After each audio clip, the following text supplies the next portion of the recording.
नमस्कार दोस्तों, इस वीडियो में आप सीटेट दिसंबर 2021 के दिनांक 24 दिसंबर शिफ्ट के पेपर के गणित पार्ट का कंप्लीट सोल्यूशन देखने जा रहे हैं। यदि सीटेट दिसंबर 2021 के सभी शिफ्टों के पेपर का कंप्लीट सोल्यूशन देखना चाहते हैं तो इस वीडियो के समाप्त होने के बाद से आप इस वीडियो का डिस्क्रिप्शन जरूर चेक करिएगा। और अगर चैनल पर पहली बार विजिट कर रहे हैं तो मेक श्योर कि आपने इस चैनल को सब्सक्राइब कर लिया है ताकि सीटेट की बेहतरीन तरीके से आप तैयारी कर पाएं। चलिए दोस्तों, आज के इस महत्वपूर्ण वीडियो को शुरू करते हैं। पहला प्रश्न पूछा गया था, राधा, मनीष, राजेश और आशा कुल 4 बच्चे हैं।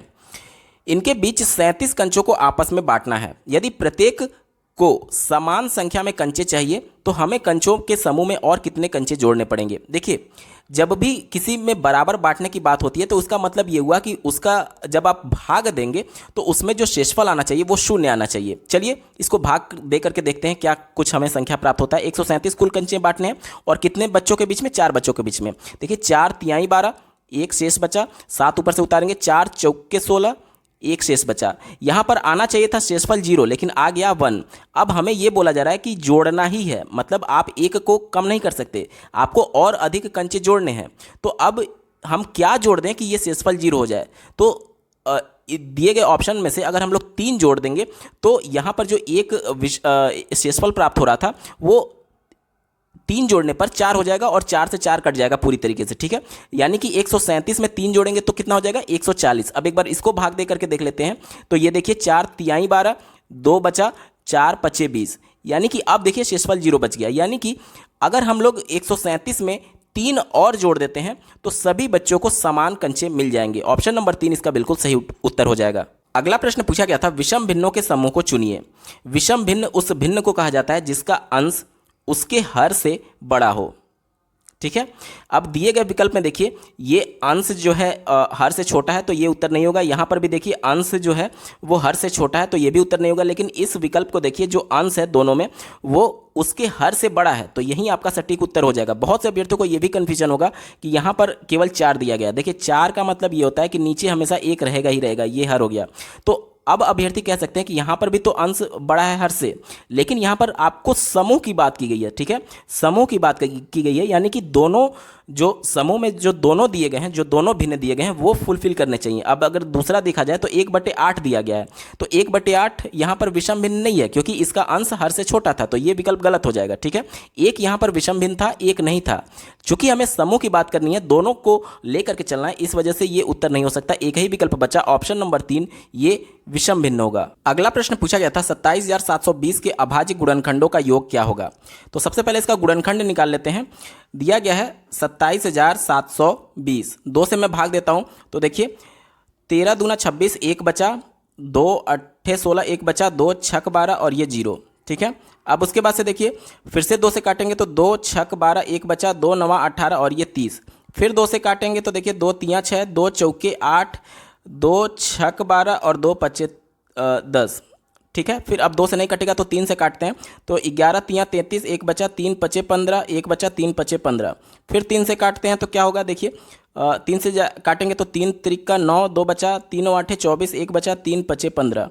अब देखिए अब ये 3 से भी नहीं कटेगा, अब आपको 5 से काटना होगा तो 5 से काटेंगे तो ये देखिए क्या हो जाएगा, ये 385 था तो 5 से काटेंगे तो 5 सत्ते 35, 3 बचा, 5 सत्ते 35। अब आपको 7 से काटना होगा तो ये 11 हो जाएगा और 11 से काटेंगे तो 1 बार में जाएगा। यानी कि इसका गुणनखंड क्या हो गया? 2 पर घात 3। देखिए 2 3 बार आया हुआ है, उसके बाद से 3 कितनी बार आया? 2 आया है तो गुणे 3 पर घात 2। उसके बाद से देखिए ये 5 1 बार आया है, यानी 5 गुणे देखिए 7 1 बार आया तो 7 और गुणे देखिए 11 1 बार आया तो 11। अब यहाँ पर यह कहा जा रहा है कि अभाज्य गुणनखंडों का योग क्या होगा। तो यहाँ पर अभाज्य गुणनखंड कौन कौन से हैं? 2 हो गया, 3 हो गया, 5 हो गया, 7 हो गया और 11 हो गया। इसके घात से कोई मतलब नहीं है। जो आपको अभाज्य गुणनखंड दिख रहे हैं उन्हीं को सिंपली जोड़ देना है। तो 2 में 3 जोड़ेंगे तो कितना आएगा? 5 हो जाएगा। 5 में 5 जोड़ेंगे तो कितना हो जाएगा? 10 हो जाएगा। 10 में 7 जोड़ेंगे तो कितना हो जाएगा? 17 हो जाएगा। और 17 में 11 जोड़ेंगे तो कितना आएगा? 28 आएगा। दिए गए ऑप्शन में देखिए ऑप्शन नंबर 1 28 इसका बिल्कुल सही उत्तर होगा। अगला प्रश्न पूछा गया था, मोहन के पास कुछ टॉफियां हैं। मैं मान करके चल रहा हूं कि मोहन के पास X टॉफी थी। ठीक है, उसके बाद से कहा जा रहा है कि उसके द्वारा 1/3 भाग अमर को, 1/4 भाग अकबर को, 1/6 भाग एंथनी को और 1/12 भाग चरणप्रीत को दे दिया जाता है। तो पहले उसके पास कितनी टॉफी थी? हमने माना X है। अब उसमें से कुछ टॉफी वो दूसरों को दे रहा है। ठीक है, कितना कितना दे रहा है? पहले 1/3 दिया, फिर 1/4 दिया, फिर 1/6 दिया और फिर 1/12 दिया। और कितने का ये 1/, दिया जा रहा है कुल टॉफ़ी का, यानी कि x का, ठीक है। अब देखिए कुल टॉफ़ी की संख्या x थी और जितना उसने दे दिया उसकी संख्या इतनी हो गई। फिर भी ये कह रहा है कि दे दिया 1 दर्जन टॉफ़ियाँ अभी भी मोहन के पास शेष बची हुई हैं, यानी कि दोनों का डिफरेंस कितना हो जाएगा, 1 दर्जन यानी कि 12 हो जाएगा। तो ये पूछा जा रहा है कि शुरुआत में मोहन के पास कुल कितनी टॉफ़ी थी, ठीक है। तो इसी को सॉल्व कर दीजिए, x का मान आ जाएगा, वहीं आपका उत्तर हो जाएगा। देखिए यहाँ से मैं x कॉमन ले रहा हूँ, x कॉमन लेंगे तो पहले देखिए ये 1 और ये माइनस हो जाएगा और इसका एलसीएम देखिए क्या हो जाएगा, इसका एलसीएम हो जाएगा 12। तो ये हो जाएगा 4 + 3 + 2 + 1, ठीक है, और इज इक्वल टू 12 हो जाएगा। तो यहाँ पर देखिए ये एलसीएम इधर आकर के 12 ये हो जाएगा, यानी कि 12 x बराबर क्या हो जाएगा, 12 माइनस 4 3 7 7 2 9 और 1 10, 10/12 इज इक्वल टू 12। यहाँ से क्या बचेगा, देखिए x 2/12 बचेगा, बराबर 12 हो गया। तो ये 2 से काटेंगे तो 6 बार में जाएगा और 12 × 72 होगा, यानी कि मोहन के पास शुरुआत में कुल 72 टॉफ़ियाँ थीं। अब पूछा गया है कि टॉफ़ियाँ दर्जन में आपको बताना है, तो 12 से जब 72 में भाग दे देंगे तो 6 दर्जन आएंगे। तो दिए गए विकल्प में देखिए ऑप्शन नंबर 3 6 दर्जन इसका बिल्कुल सही उत्तर हो जाएगा। अगला प्रश्न पूछा गया था 3 क्रमागत प्राकृतिक संख्याओं का योगफल जिस संख्या से सदैव विभाजित होता है वह है। मतलब बोला जा रहा है कि कोई भी 3 प्राकृतिक क्रमागत संख्या, जैसे 3 4 5 हो गया, 6 7 8 हो गया, 12 13 15 हो गया, तो इन सब का जो योग होगा वो हमेशा किस संख्या से विभाजित होगा।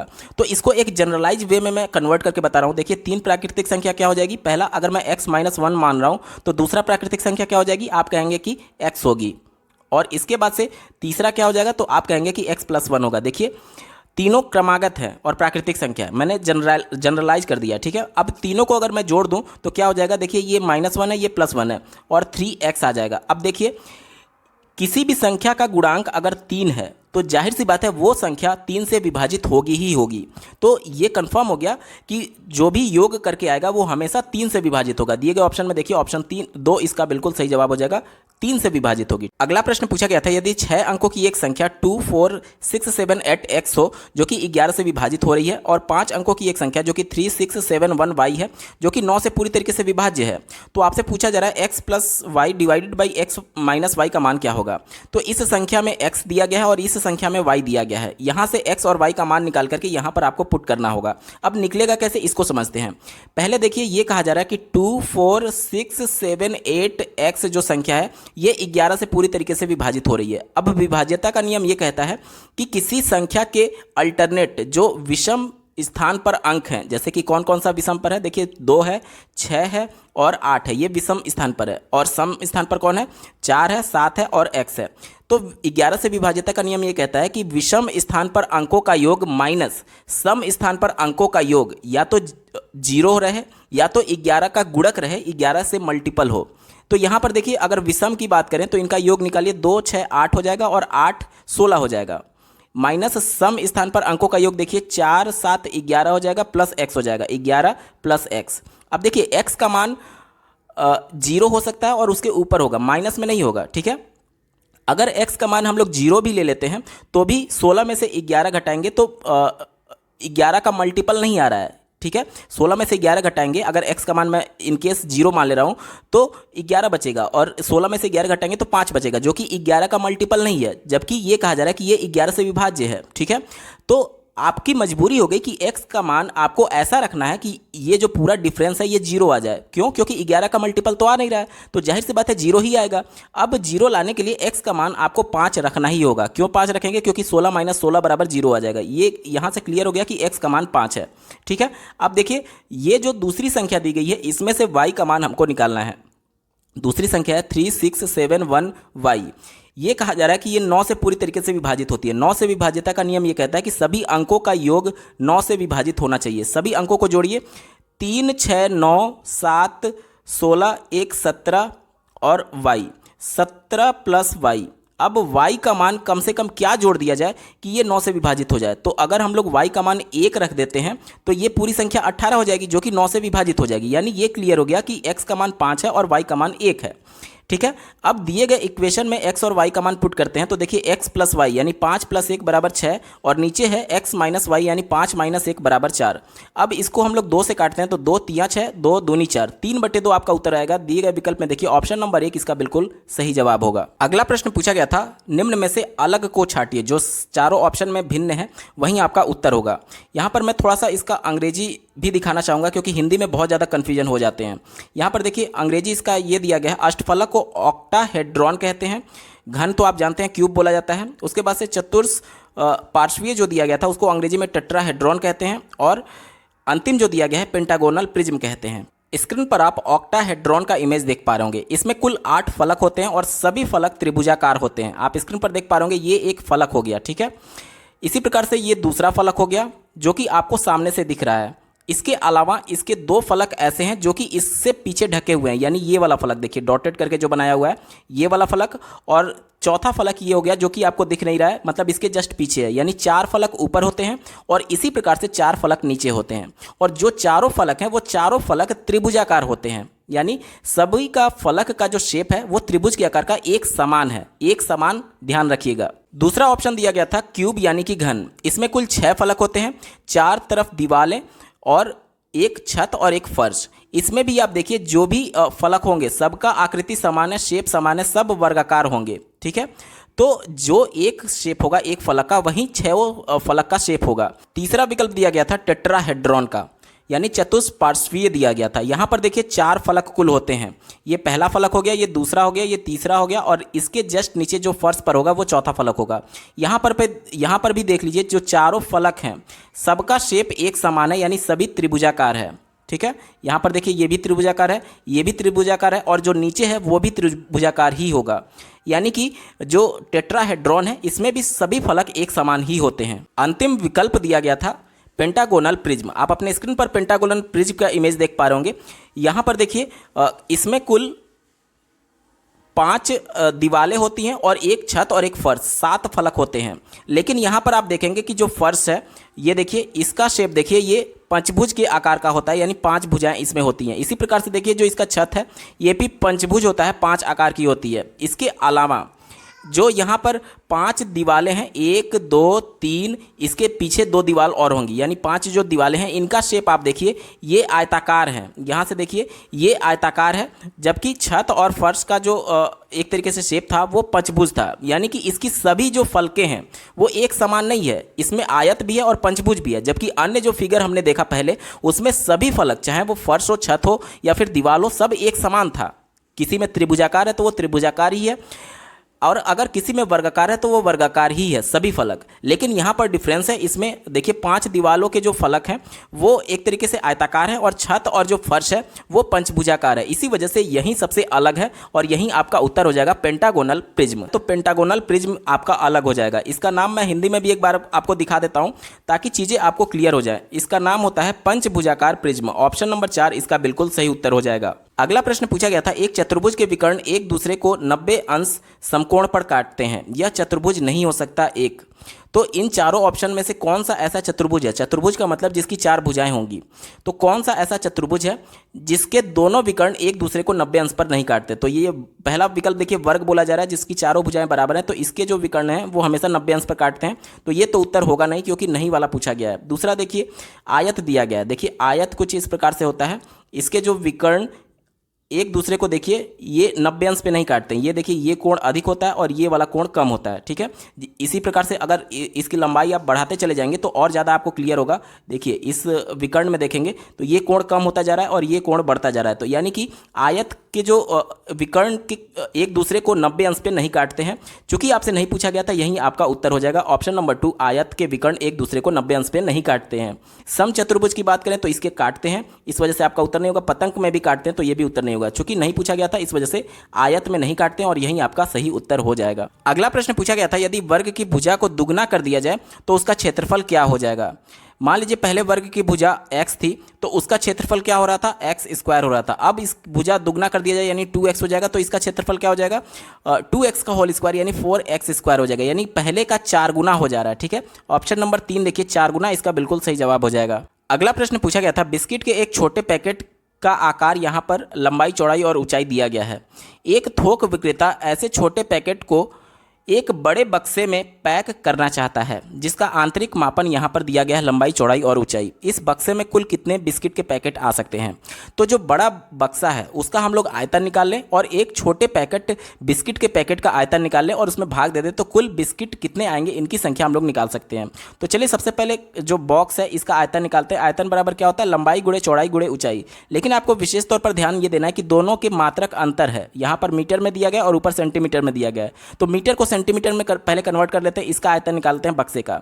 तो 1 मीटर में 100 सेंटीमीटर होता है। देखिए 0.5 गुणे 100 करेंगे तो 50 हो जाएगा। इसी प्रकार से देखिए 0.25 में 100 से गुणा करेंगे तो 25 हो जाएगा। और 18 में 100 से ये 18 सेंटीमीटर में ही था, तो इसको 100 से गुणा करने की कोई भी आवश्यकता नहीं थी। ठीक है, यहाँ पर देखिए अब हो गया ये पूरा सेंटीमीटर में। अब ऊपर वाला देखिए, इसका आयतन निकालने के लिए हमें क्या करना होगा? 12 गुणे 5 गुणे 3 करना होगा।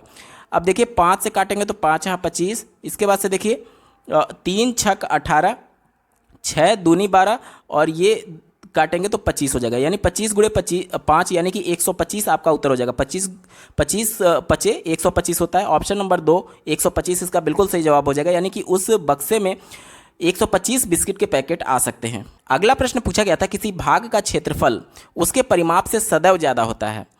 यहाँ पर ये स्टेटमेंट गलत है। कैसे? मैं आपको प्रूफ करके दिखा रहा हूँ। मान लीजिए एक वर्ग है, ठीक है, एक वर्ग है जिसकी भुजा यहाँ पर 2 सेंटीमीटर दी गई है। अब अगर इस वर्ग का क्षेत्रफल मैं निकालूं तो आप कहेंगे भुजा स्क्वायर होता है, यानी कि इसका क्षेत्रफल क्या हो गया?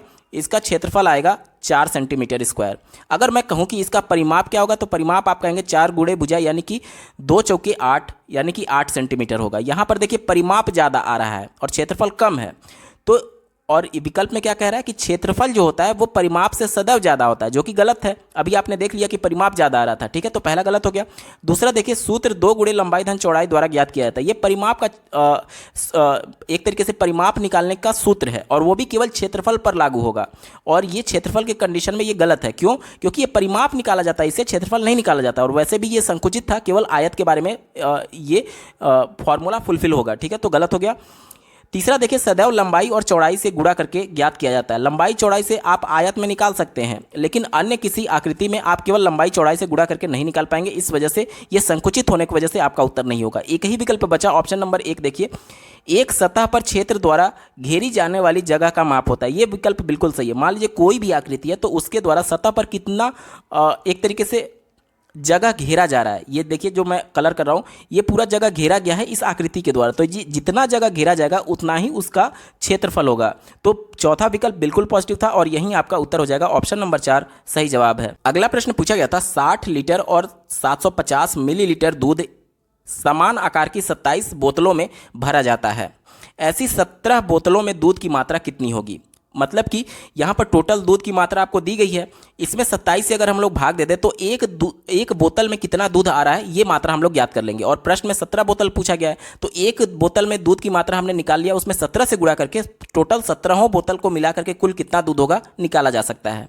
तो चलिए इसी विधि का प्रयोग करते हैं। सबसे पहले एक बोतल में दूध की मात्रा निकालने के लिए कुल दूध जो कि 60.750 लीटर दिया गया है, इसमें मैं 27 से भाग दे रहा हूँ। जब आप 27 से काटेंगे, देखिए 27 दूनी 54 होता है। 6 हाथ में शेष बचा, 6 मिलकर के 67 हो गया। फिर 27 दूनी 54 हो जाएगा। फिर आपके हाथ में 13 बचा और 5 उतारेंगे तो 135 हो जाएगा। 27 पचे 135 होता है और 0 जो बचा है ऐसे लगा देंगे। यानी एक बोतल में दूध की मात्रा कितना हो गया? एक बोतल में दूध की मात्रा हो गया 2.250 लीटर। और हमें कितने बोतल की बात की गई है? 17 बोतल की। तो मैं सिंपली 17 से मल्टीप्लाई कर दे रहा हूँ। तो देखिए 17 0 हो जाएगा। 17 पचे 85 के 5 हाथ में 8, 17 दूनी 34 और 8 42 के 2 हाथ में 4, 17 दूनी 34 और 4 38 हो जाएगा। और 3 अंक पे दशमलव था। तो टोटल 17 बोतल में दूध की मात्रा कितना हो जाएगा? 38 लीटर और 250 millilitre. 38 litre 250 millilitre. Option number 2 इसका बिल्कुल सही उत्तर हो जाएगा। अगला प्रश्न पूछा गया था, दिए गए अनुक्रम में कौन सी संख्याएं लुप्त हैं? यानी कि इस पैटर्न को समझ करके यहाँ पर जो डैश है, यहाँ पर कौन सी संख्या आएगी आपको बताना है। देखिए इसका पैटर्न क्या बन रहा है, 0 और 1 लिखा गया है पहले, और इसको जोड़ करके अगला संख्या 1 आ गया। देखिए पहला और दूसरे संख्या को जोड़ करके तीसरी संख्या आ गई। फिर देखिए इसके पहले के दो संख्याओं को जोड़ करके, यानी कि इसके पहले के दो संख्याओं को जोड़ करके यहाँ पर 2 आ गया। इसके बाद से अगली जो संख्या मिली है 3, वो कैसे आया, तो इसके पिछले के दो संख्याओं को जोड़ करके। उसके बाद से अगला जो 5 आया वो कैसे आया, इसके पीछे के दो संख्याओं को जोड़ करके। इसके बाद से 8 कैसे आया, तो इसके पीछे की दो संख्याओं को जोड़ करके। इसके बाद से 13 कैसे आया, तो पीछे की दो संख्याओं को जोड़ करके। इसी प्रकार से अब डैश में क्या आएगा, पीछे की दो संख्याओं को जोड़ देंगे तो 13 और 8 कितना हो जाएगा, 21 हो जाएगा। इसी प्रकार से देखिए यहाँ पर डैश में क्या आएगा, तो पीछे की दो संख्याओं को जोड़ेंगे तो 4 5 9 हो जाएगा और 5 और 3 8 हो जाएगा, यानी 21 और 89। ऑप्शन नंबर 4 देखिए 21 और 89 आपका बिल्कुल सही उत्तर होगा। अगला प्रश्न पूछा गया था, मीनू के पास 1 सेंटीमीटर भुजा वाला एक घन है। ध्यान दीजिएगा, घन की बात की जा रही है। वह अपने बक्से में ऐसे 30 घन रख सकती है। यदि महिमा के पास एक घनाभाकार पासा जिसकी लंबाई 2 सेंटीमीटर, चौड़ाई 1 सेंटीमीटर और ऊंचाई 1 सेंटीमीटर हो, तो वह मीनू के बक्से में ऐसे कितने पासे रख सकती है। तो यहाँ पर सबसे पहले मीनू के पास जो एक घन था जिसका माप दिया गया है 1 सेंटीमीटर, इसका आयतन हम लोग निकाल लें तो इसका आयतन क्या हो जाएगा, 1 सेंटीमीटर की हो जाएगा एक घन का। और टोटल ऐसे वो 30 घन रख पा रही है अपने बक्से में, यानी कि जो टोटल आयतन हो जाएगा उस बक्से का वो कितना हो जाएगा, 30 घन सेंटीमीटर होगा। क्यों, क्योंकि 30 वो इस प्रकार के घन रख रही थी उसी बक्से में। तो ये हमें बक्से का घन मिल गया। अब ये पूछा जा रहा था कि इस बक्से में जो एक घनाभाकार पासा है जिसकी लंबाई चौड़ाई ऊंचाई दी गई है वो कितना आएगा। तो इसके आयतन से भाग दे दें बक्से के आयतन में, तो इसका आयतन कैसे निकालेंगे, लंबाई गुणे चौड़ाई गुणे ऊंचाई। तो देखिए 2 से काटेंगे तो ये कितने बार में जाएगा, 15 बार में, यानी कि 15 ऐसे घनाभाकार पासा आ सकता है उस मीनू के बक्से में। तो ऑप्शन नंबर 3 15 इसका बिल्कुल सही जवाब हो जाएगा। अगला प्रश्न पूछा गया था, एक आयत की चौड़ाई और परिमाप के बीच अनुपात 1:5 दिया गया। ध्यान दीजिएगा, पहले चौड़ाई है फिर परिमाप के बीच का अनुपात है। तो ये पूछा जा रहा है कि आयत की लंबाई और चौड़ाई के बीच अनुपात क्या होगा। पहले प्रश्न में आपसे दिया गया है कि इसकी जो चौड़ाई, मान लीजिए चौड़ाई मैं b मान ले रहा हूँ, तो इसका परिमाप क्या हो जाएगा, परिमाप होता है 2 गुणे लंबाई धन चौड़ाई। ठीक है, यानी चौड़ाई और परिमाप का अनुपात कितना दिया गया है, 1:5 दिया गया। यहाँ तक क्लियर।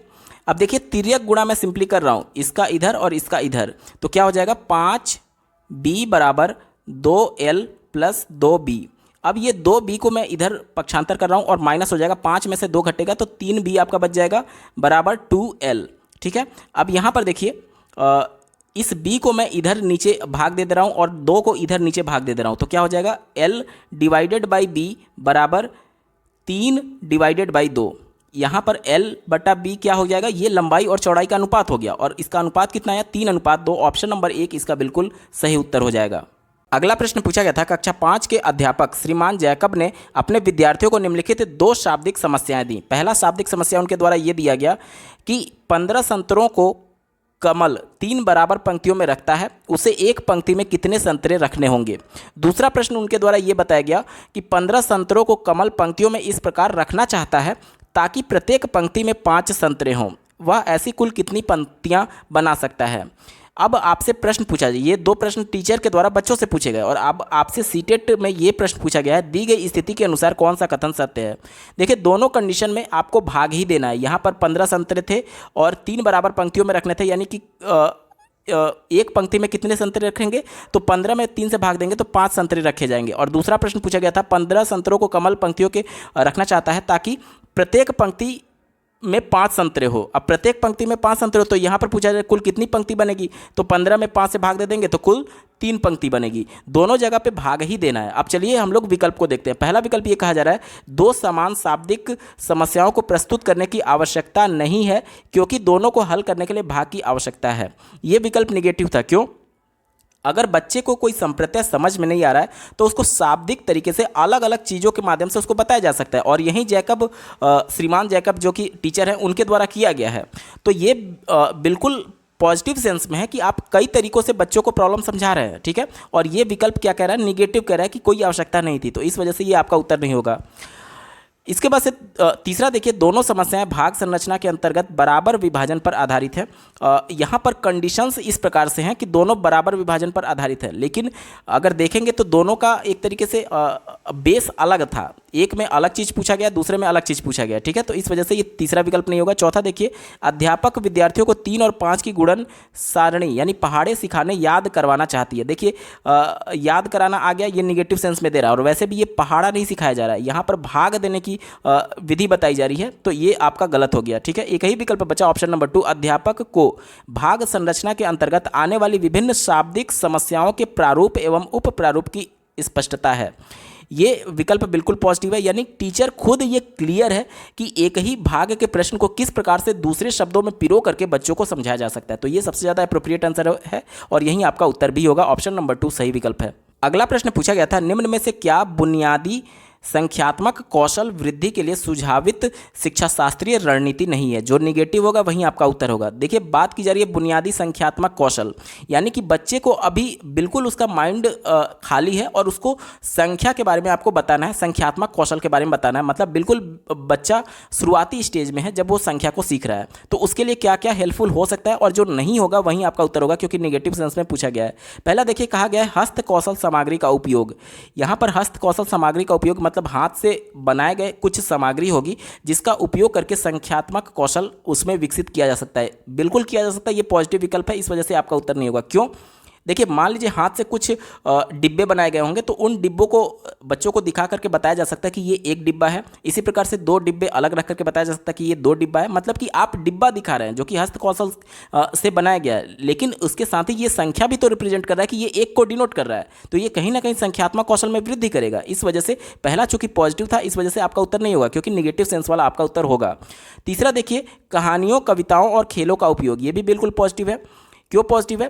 क्योंकि अगर बात करें ईवीएस की या फिर अन्य सब्जेक्ट्स की, तो प्राइमरी लेवल कक्षा 1 और 2 में एकीकृत के माध्यम से सभी चीज़ें जोड़ करके पढ़ाई जाती हैं। तो कहानी, कविता और खेल के माध्यम से भी उसको गणित के संख्यात्मक कौशल में विकसित किया जा सकता है। जैसे कि छोटे छोटे बच्चों का ग्रुप बना दिया जाए, एक ग्रुप एक अकेला बच्चा रहे, मान लीजिए एक अकेला ग्रुप ना हो, एक अकेला बच्चा रहे, एक ऐसा ग्रुप बनाया जाए जिसमें 2 बच्चे हों, एक ऐसा ग्रुप बनाया जाए जिसमें 3 बच्चे हों, और एक ऐसा ग्रुप बनाया जाए जिसमें 4 बच्चे हों और एक अलग से बच्चा हो, और उससे बोला जाए कि आप 3 बच्चों वालों के साथ जाकर के खड़ा होइए।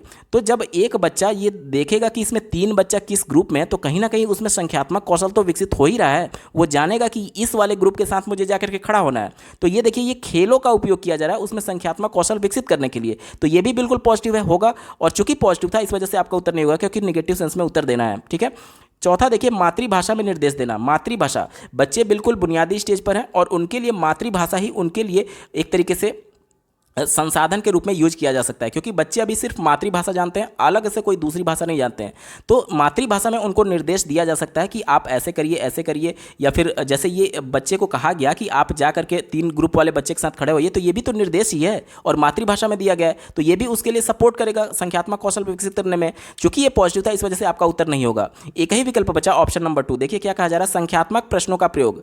अब यहाँ पर संख्यात्मक प्रश्नों का उपयोग करने की बात की जा रही है। बच्चा अभी बुनियादी स्टेज पर है, अभी उसको संख्या के बारे में कुछ खास नॉलेज नहीं है, और आप संख्यात्मक प्रश्नों की बात कर रहे हैं, तो बच्चा नहीं सीख पाएगा इस प्रकार से। ये गलत विधि थी, और चूंकि आपसे निगेटिव पूछा गया था इस वजह से यही आपका उत्तर हो जाएगा, ऑप्शन नंबर 2 सही जवाब है। अगला प्रश्न पूछा गया था, प्राथमिक कक्षाओं के बच्चों को आकृतियों के अवधारणा का परिचय देने के लिए निम्न में से अत्यधिक उपयुक्त क्रियाकलाप को पहचानिए। देखिए बच्चे को जब कोई चीज़ बताया जाता है तो उसके परिवेश से अगर जोड़ करके बताया जाए तो वो सबसे ज़्यादा अर्थपूर्ण होता है। अब चलिए विकल्पों पर एक बार ध्यान दे लेते हैं। चौथा विकल्प दिया गया है, बच्चों को विभिन्न आकृतियों की परिभाषा दी जाए।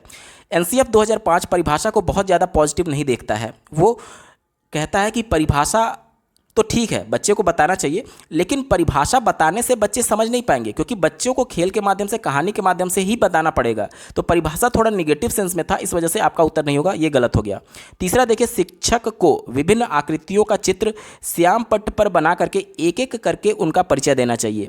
ये काफ़ी हद तक थोड़ा ठीक है, पहले वाले से पॉजिटिव सेंस में था, क्योंकि बच्चों को इमेज भी दिखाई जा रही है, लेकिन हो सकता है आगे और ज़्यादा अप्रोप्रिएट आंसर मिले, इस वजह से मैं इस पर स्टार लगा रहा हूँ। दूसरा देखिए, छात्रों को एक चार्ट पर विभिन्न आकृतियों के चित्रों को दिखाया जाए, ये भी थोड़ा सा पॉजिटिव सेंस में है, मैं यहाँ पर स्टार लगा रहा हूँ। पहला विकल्प बचा यही, देखिए बच्चों को अपने चारों तरफ के विभिन्न वस्तुओं, पदार्थों से संबंधित अपने अनुभवों को साझा करने का अवसर दिया जाए। ये विकल्प सबसे ज़्यादा पॉजिटिव और यही आपका उत्तर होगा। कैसे, अब इसको समझिए।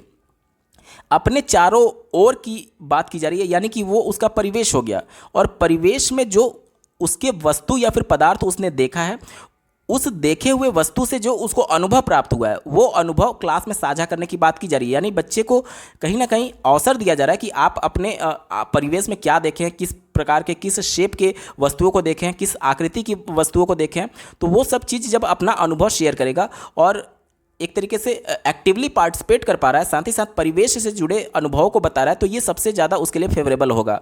और जो दूसरा और तीसरा विकल्प में मैंने स्टार लगाया था, ये कहीं ना कहीं पहले विकल्प में इंक्लूडेड है। कैसे, अब इसको समझिए। ये कहा जा रहा है कि जब आकृति को श्यामपट्ट पर बना करके या फिर आकृतियों का चित्र दिखा करके, दोनों एक तरीके से एक ही सेंस में कहा जा रहा है, तो अगर वो परिवेश में कहीं पर चार्ट पेपर देखे होंगे तो क्या ये उनके परिवेश का हिस्सा नहीं है? अगर वो कहीं पर अपने घर में या फिर एक तरीके से कहीं और वो कुछ चार्ट पर कुछ आकृति बना हुआ देखे होंगे, या फिर बच्चों को एक अलग से कोई पेपर में या फिर कहीं से भी उनको कुछ दिख गया होगा, तो क्या उनके परिवेश का हिस्सा नहीं था? बिल्कुल हिस्सा था। तो ये जो दूसरा और तीसरा ऑप्शन है, वो पहले ऑप्शन में पहले से इंक्लूडेड है, कि क्योंकि हो सकता है कि वो कई आकृतियों के इस प्रकार के चार्ट पेपर पहले ही अपने परिवेश में देख चुका हो। तो अगर ये परिवेश से जोड़ा जाएगा तो सबसे ज़्यादा अर्थपूर्ण होगा, और इसी वजह से ऑप्शन नंबर 1 इसका सबसे सटीक उत्तर हो जाएगा। अगला प्रश्न पूछा गया था, इनमें से कौन सा सोपान या फिर चरण समस्या समाधान में शामिल नहीं है? निगेटिव सेंस वाला उत्तर देना है आपको, ठीक है। चौथा देखिए, समस्या का स्पष्टीकरण करना। अगर जब आपको समस्या ही स्पष्ट नहीं है तो क्या आप उसका समाधान निकाल पाएंगे? नहीं निकाल पाएंगे। ये पॉजिटिव था, यानी समस्या का स्पष्टीकरण होना चाहिए। चूंकि निगेटिव सेंस में उत्तर देना है, इस वजह से ये आपका उत्तर नहीं होगा। तीसरा देखिए, उत्तर परिणाम को प्रतिपादित करना। प्रतिपादित मतलब इंटरप्रेट करने की बात की जा रही है, ये भी बिल्कुल उसका चरण होता है समस्या समाधान के लिए, इस वजह से आपका उत्तर नहीं होगा। दूसरा देखिए, योजना का प्रतिपादन करना, यानी कि प्लानिंग करना कि किस प्रकार से आप समस्या को हल करने जा रहे हैं। आप किसी भी समस्या को जब आप हल करते हैं तो निश्चित तौर पर आपके पास प्लानिंग होती है, तो ये तो बिल्कुल सोपान है उसका, तो इस वजह से उत्तर नहीं होगा, ये भी गलत हो गया। एक ही विकल्प बचा ऑप्शन नंबर 1। देखिए, कहा जा रहा है अविवेकी और अविवेचित कलन विधि का विकास करना। मतलब कि एक तरीके से ये कहा जा रहा है कि बिना किसी सर पैर के आप एक एल्गोरिदम तैयार कर रहे हैं। ये अविवेकी मतलब जैसे विवेक होता है ना, विवेक से जोड़ करके ये अविवेकी है, मतलब कि आप अपने माइंड का, अपने बुद्धिमत्ता का यूज नहीं कर रहे हैं, अविवेक का यूज कर रहे हैं, उस सेंस में आया हुआ है। चूंकि ये निगेटिव था, इस वजह से यही आपका उत्तर हो जाएगा, ऑप्शन नंबर 1 सही जवाब होगा। अगला प्रश्न पूछा गया था, राधा के पास 450 रुपये और शीना के पास 550 रुपये हैं। शीना के पास राधा की अपेक्षा कितना धन अधिक है? एक बच्चे को उपयुक्त शाब्दिक समस्या को हल करने के लिए कहा गया। बच्चा उसे 450 प्लस 500 विधि से हल करता है। इस प्रकार के उत्तर का सबसे संभावित कारण क्या हो सकता है? देखिए, एक्चुअली पूछा गया कि शीना के पास जो 550 रुपये है और राधा के पास 450 रुपये है, तो ये पूछा गया टीचर के द्वारा कि शीना के पास राधा से कितना रुपया ज़्यादा है। तो एक्चुअली उस बच्चे को करना ये चाहिए था कि 550 में से 450 रुपये उसे घटाना चाहिए था, लेकिन उसने किया क्या? उसने ये किया कि 450 प्लस 550 कर दिया। यानी कहीं ना कहीं इस प्रश्न की समस्या को समझने में उसको प्रॉब्लम है। और समस्या हो क्या सकती है यहाँ पर? देखिए, ये बोला गया कि उसके पास कितना धन अधिक है। अब बच्चों के माइंड में अधिक को लेकर के एक तरीके से अवधारणा बन गई है उस बच्चे के माइंड में कि अधिक मतलब कि जोड़ करना है और कम मतलब कि घटाना करना है। इसी वजह से हो सकता है कि शाब्दिक इस उलझन में फंस करके वो माइनस की जगह प्लस कर दिया है, ठीक है। तो अब चलिए विकल्पों पर एक बार ध्यान दे लेते हैं। पहला कहा जा रहा है बच्चे में पढ़ने की कौशल की कमी है। ये विकल्प बिल्कुल गलत है। क्यों? पढ़ने में अगर कमी रहती तो ये इतना भी नहीं कर पाता, ठीक है। ये भी ऑप्शन गलत है। क्यों? क्योंकि बच्चे को ये पता है कि ये संख्या बड़ी है और ये संख्या छोटी है, ठीक है। और विकल्प कह रहा है कि बच्चे को नहीं पता है कि कौन सी संख्या बड़ी है या फिर घटाया नहीं जा सकता, उस टाइप का सेंस दे रहा है, तो ये गलत हो गया। तीसरा देखिए, बच्चा संख्याओं के योग की कलन विधि नहीं जानता है। योग की विधि वो नहीं जानता, ऐसा कहा जा रहा है। अगर ऐसा कहा जाता तो ये वाला प्रोसेस भी नहीं कर पाता, योग नहीं जानता, तो ये तो बिल्कुल गलत हो गया। एक ही विकल्प बचा, बच्चे ने अधिक शब्द को योग से संबंधित किया। यही मैं आपसे बोल रहा था कि बच्चे को ये लगा होगा कि टीचर के द्वारा अधिक पूछा गया है, तो हो सकता है अधिक को उसने योग करना समझ लिया। उसके माइंड में ये एक अवधारणा बन गई है कि अधिक मतलब जोड़ना है और कम मतलब कि घटाना है। इसी वजह से उसने ये गलती की है। तो ऑप्शन नंबर 4 इसका बिल्कुल सही उत्तर हो जाएगा। अगला प्रश्न पूछा गया था, स्थानीय मान की अवधारणा प्रस्तुत करने से पूर्व छात्रों को मूर्त सामग्री से गिनती और समूहीकरण क्रियाकलाप कराने चाहिए। इस प्रकार के क्रियाकलाप का प्रयोजन यानी उद्देश्य क्या है? पहला देखिए विकल्प दिया गया है, छात्रों के उत्तम प्रेरक कौशल में सुधार करना। उत्तम प्रेरक कौशल कहने का मतलब कि छात्रों को मोटिवेट करने से संबंधित है। यहाँ पर प्रेरक मतलब जिस प्रकार से कैटलिस्ट किसी क्रिया की गति को बढ़ा देता है, उसी सेंस में ये आया हुआ है। तो ये विकल्प निगेटिव है। क्यों निगेटिव है? क्योंकि अगर बच्चों को उत्तम प्रेरक कौशल में सुधार करना ही है तो और भी विधि हो सकती है, ठीक है, केवल ये गतिविधि नहीं है। हो सकता है उसको खेल के माध्यम से या फिर पहेलियाँ बताने लगा जाए, या फिर ये सभी चीज़ें और ज़्यादा वो एक्टिव हो जाएगा और उत्सुक होगा। तो ये उतना पॉजिटिव नहीं था, इस वजह से आपका उत्तर नहीं होगा। दूसरा देखिए, यह दैनिक जीवन में उपयोग की जाने वाली वस्तुओं के समूह बनाने में सहायता करती है। यहाँ पर केवल समूह बनाना उद्देश्य नहीं है, बल्कि उद्देश्य है उसको स्थानीय मान सिखाना, ठीक है। तो ये विकल्प थोड़ा संकुचित था, आपका उत्तर नहीं होगा। तीसरा देखिए, यह दी गई सामग्रियों की आकृतियों को पहचानने में सहायता करती है। हमें स्थानीय मान बताना है, ना कि आकृति बतानी है, इस वजह से ये गलत हो गया। चौथा देखिए, यह स्थानीय मान प्रणाली में समूहीकरण और विनिमय को समझने में मदद करता है। ये विकल्प बिल्कुल पॉजिटिव है और यही आपका उत्तर हो जाएगा। ऑप्शन नंबर 4 सही जवाब है। अगला प्रश्न पूछा गया था, किन्हीं दो पूर्ण संख्याओं का योग एक पूर्ण संख्या होती है, यह योग का कौन सा नियम कहलाता है या फिर कौन सा गुण कहलाता है? तो ये संवरक गुण कहलाता है। ऑप्शन नंबर 2 इसका बिल्कुल सटीक उत्तर है। ये प्रश्न ये कहा जा रहा है कि मान लीजिए एक पूर्ण संख्या 2 हो गई, दूसरी पूर्ण संख्या 3 हो गई, तो इनको जब जोड़ेंगे तो जो उत्तर मिलेगा वो भी पूर्ण संख्या हो गया। तो ये एक तरीके से संख्याओं का संवरक गुण है। ऑप्शन नंबर 2 इसका बिल्कुल सही जवाब हो जाएगा। अगला प्रश्न पूछा गया था, वैन हील के सिद्धांत के अनुसार ज्यामिति के अधिगम के लिए प्रथम महत्वपूर्ण पद संपूर्ण चिंतन है, क्योंकि वैन हील के द्वारा एक सिद्धांत दिया गया था जिसमें उन्होंने ये बताया था कि बच्चे किस प्रकार से ज्यामिति या फिर आकृतियों को सीखते हैं। उनके संबंध में उन्होंने कई चरणों के माध्यम से अपना सिद्धांत प्रतिपादित किया था। इसके बाद से ये प्रश्न में आपसे ये पूछा जा रहा है कि वैन हील के सिद्धांत के अनुसार ज्यामिति अधिगम के लिए प्रथम महत्वपूर्ण पद संपूर्ण चिंतन है, क्यों ऐसा वैन हील के द्वारा कहा गया है?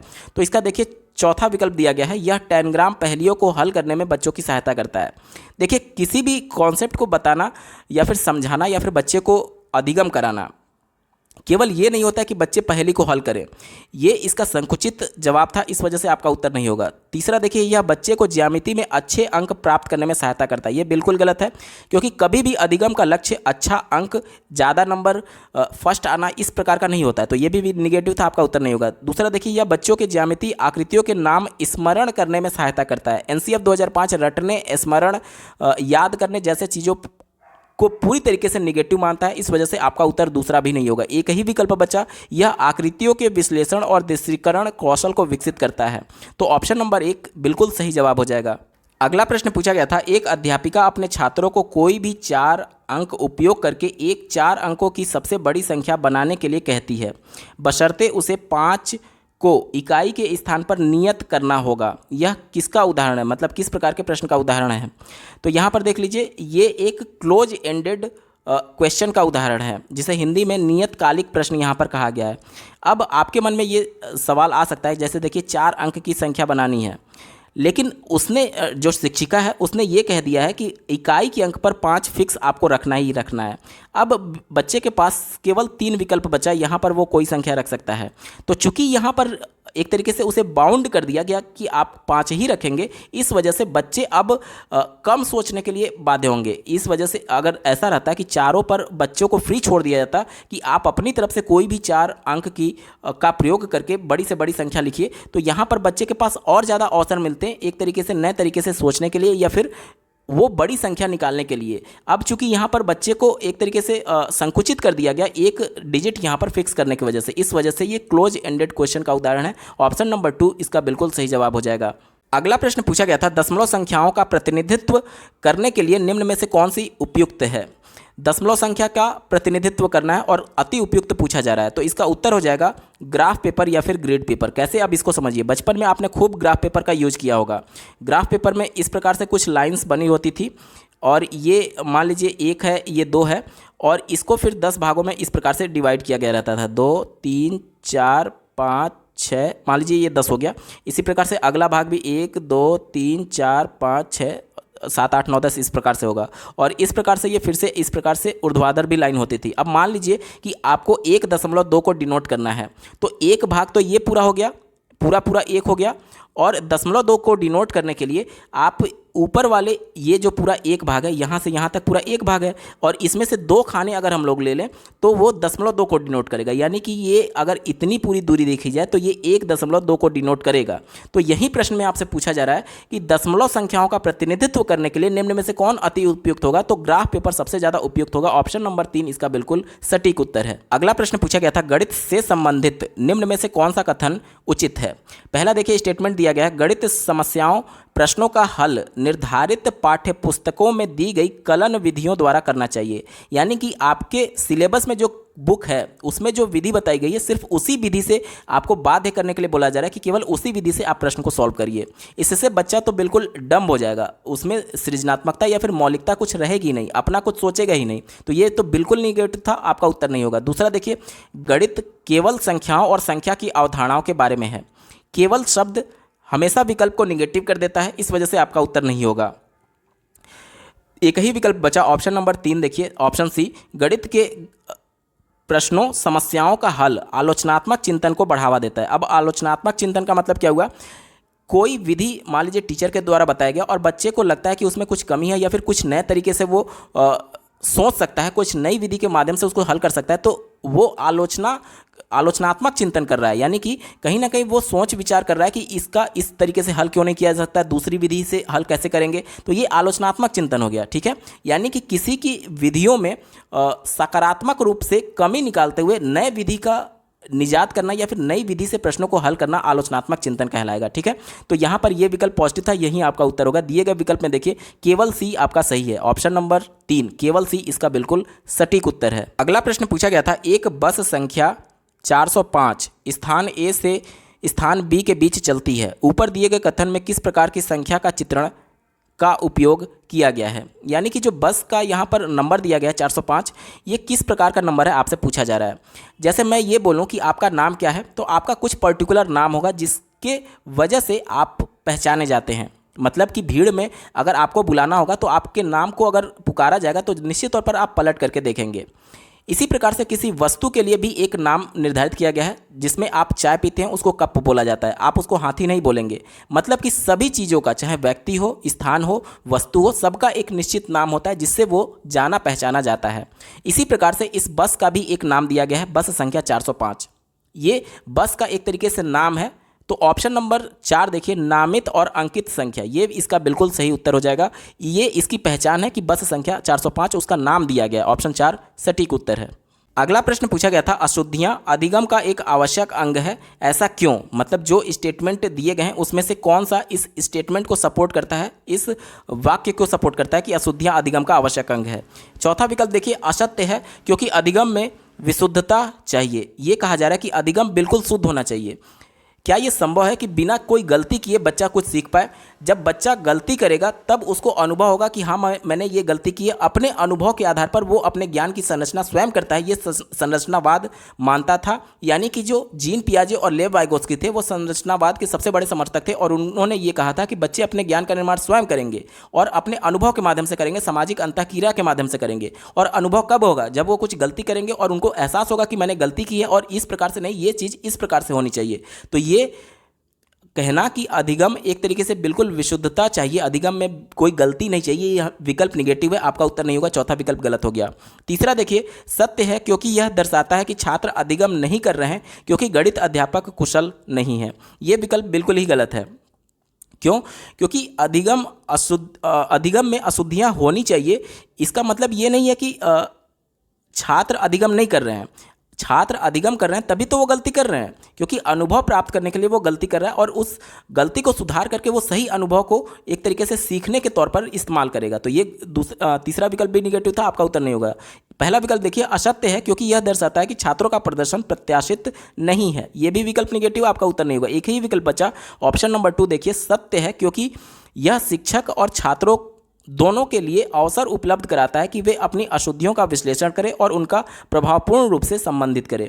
यह विकल्प बिल्कुल सही है। यानी कि टीचर को भी अब एनालाइज करना होगा कि अगर बच्चा कुछ गलती कर रहा है तो कहीं ऐसा तो नहीं कि मैं जो पढ़ा रहा हूँ, पढ़ाने की मेरी जो विधि है, शिक्षण विधि है, कहीं उसमें तो कमी नहीं है। या फिर अगर टीचर सब कुछ सही तरीके से बता रहा है तो बच्चे को भी ये विश्लेषण करने की आवश्यकता है कि आखिर वो अशुद्धि कर रहा है तो उसका प्रमुख कारण क्या हो सकता है। यानी दोनों को ये एनालाइज करने का मौका देता है और साथ ही साथ प्रभावपूर्ण सीखने में मदद करता है। तो ऑप्शन नंबर 2 इसका बिल्कुल सटीक उत्तर होगा। अगला प्रश्न पूछा गया था, राष्ट्रीय पाठ्यचर्या की रूपरेखा 2005 यानी एनसीएफ 2005 के अनुसार गणित अधिगम के लिए निम्न में से उच्चतर उद्देश्य कौन सा है। पहला दिया गया है गणित की समस्याएं हल करने में बच्चों को प्रवीण बनाना। गणित बस इसलिए नहीं बताया जाता है कि बच्चे गणित के प्रॉब्लम को सॉल्व करें, बल्कि उसका वास्तविक जीवन में किस प्रकार से इस्तेमाल किया जा सकता है, इस प्रकार का कुछ उद्देश्य होने चाहिए। यहाँ पर प्रश्न इस विकल्प को संकुचित कर देता है, मतलब ये विकल्प संकुचित हो जाता है कि केवल समस्या हल करने की बात की जा रही है तो इसलिए गणित नहीं पढ़ाया जाता, ये गलत हो गया। इसके बाद से दूसरा देखिए, उन्हें रोजगार वाले वयस्क बनाना जो कि देश और सामाजिक आर्थिक विकास में अपना योगदान दे। केवल रोजगार से जोड़ना गणित पढ़ाने का उद्देश्य नहीं होता है, ठीक है, ये भी हमारा निगेटिव था, आपका उत्तर नहीं होगा। चौथा देखिए, बच्चों में प्रतिमानों यानी मॉडल और संख्याओं के ज्ञान को विकसित करना, ये भी संकुचित उत्तर है, आपका उत्तर नहीं होगा। एक ही विकल्प बचा ऑप्शन नंबर 3। देखिए, बच्चे के मस्तिष्क को गणितीयकरण करने के लिए उसके आंतरिक संसाधनों का विकास करना, ये विकल्प बिल्कुल पॉजिटिव है। क्यों? देखिए, जब बच्चा गणित पढ़ लेगा तो जाहिर सी बात है वो भविष्य में रोजगार पाएगा ही पाएगा, कुछ ना कुछ रोजगार करेगा, भले नौकरी ना मिले, कुछ ना कुछ अपना खुद से रोजगार कर सकता है। जब ये तभी संभव है जब उसके माइंड में गणित की सभी संकल्पनाएं बनी रहें। अगर बच्चा सब्जी भी बेच रहा है तो भी उसको पैसे का विनिमय करना है, पैसे का लेन देन करना है, तो अगर गणितीय संक्रियाओं के बारे में वो नहीं जानेगा तो कैसे कर पाएगा। तो ये जो दूसरा विकल्प था ये कहीं ना कहीं इस वाले विकल्प में इंक्लूडेड है, इस वजह से सबसे सटीक जो उत्तर हो जाएगा ऑप्शन नंबर 3 इसका बिल्कुल सही जवाब हो जाएगा। दोस्तों, हम लोग पेपर के बिल्कुल अंतिम पड़ाव में आ चुके हैं। अभी तक का ये वीडियो आपको कैसा लगा कमेंट के माध्यम से जरूर बताइएगा, क्योंकि आपका एक कमेंट मुझे मोटिवेट करेगा ऐसे ही महत्वपूर्ण वीडियो लाने के संदर्भ में। इस पेपर का अंतिम प्रश्न पूछा गया था, एक व्यक्ति कहता है कि गणित में लड़कियां लड़कों की अपेक्षा अच्छी होती हैं। क्या कहा जा रहा है? लड़कियां लड़कों की अपेक्षा गणित में अच्छी हैं। इस दावे के लिए उसे निम्न में से कौन से आंकड़े सहायक होंगे।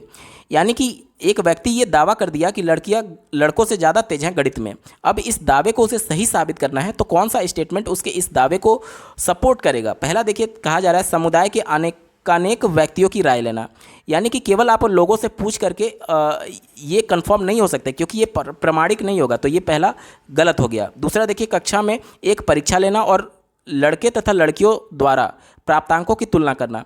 यहाँ पर एक कक्षा के बेस पर, कक्षा में ज़्यादा से ज़्यादा 20, 25, 30, 100 बच्चे ही होंगे, तो एक कक्षा के बेस पर आप पूरा अवधारणा नहीं बना सकते कि लड़कियां ज़्यादा तेज है या फिर लड़के ज़्यादा तेज है। तो यहाँ पर चूंकि ये संकुचित था और इस वजह से आपका उत्तर नहीं होगा। तीसरा विकल्प देखिए, घर और विद्यालय में उसके पूर्व अनुभव, यानी कि जो व्यक्ति दावा कर रहा है कि लड़कियां तेज है लड़के कमज़ोर हैं गणित में, उसका घर में और विद्यालय में कैसा अनुभव रहा है लड़के और लड़कियों के गणित के प्रति, उसके बारे में कहा जा रहा है। तो ये व्यक्ति जो है, एक व्यक्ति के अवधारणा के आधार पर ये कहा नहीं जा सकता, तो ये तो वैसे ही वो दावा कर रहा है और उसी के दावे को ही आधार नहीं बनाया जा सकता कि उसको सही साबित करने के लिए, और ये विकल्प जो है वो उसी के बातों को ही आधार बना करके उसके दावे को सही साबित कर रहा है। तो ये तो संकुचित है और सबसे निगेटिव है, तो ये तो उत्तर होगा ही नहीं। एक ही विकल्प बचा ऑप्शन नंबर 4। देखिए, जेंडर और गणित के क्षेत्र में विविध शोध अध्ययन। अब अगर लड़के और लड़कियों पर विभिन्न प्रकार के शोध किए जाएं कि कौन से बच्चे ज़्यादा गणित लेते हैं, विषय ज़्यादा लेते हैं, कौन आर्ट्स ज़्यादा लेते हैं, किसका परफॉर्मेंस ज़्यादा अच्छा होता है, इस प्रकार के अगर शोध किए जाएं तब ये प्रमाणिक चीज़ें होंगी। और अगर इसके बाद से ये बातें निकल करके आती है कि हाँ लड़कियां लड़कों से गणित में अच्छी होती हैं, तो उस कंडीशन में इसके इस स्टेटमेंट को सबसे ज़्यादा सपोर्ट मिलेगा। तो ऑप्शन नंबर 4 ही इस प्रश्न का सबसे सही उत्तर हो जाएगा। दोस्तों, यहाँ पर पूरा पेपर सॉल्व हो चुका है। आपको ये वीडियो कैसा लगा कमेंट के माध्यम से जरूर बताइएगा। साथ ही सीटेट दिसंबर 2021 के सभी शिफ्टों के पेपर का कंप्लीट सोल्यूशन देखने के लिए इस वीडियो का डिस्क्रिप्शन जरूर चेक करिएगा। और अगर आप चैनल पर पहली बार विजिट कर रहे हैं तो आप चैनल को जरूर सब्सक्राइब कर लीजिएगा। ये चैनल आपको आपके शिक्षक बनने तक के लिए साथ खड़ा रहेगा। इस वीडियो को देखने के लिए आपका बहुत बहुत धन्यवाद। भगवान करे आपका दिन शुभ हो।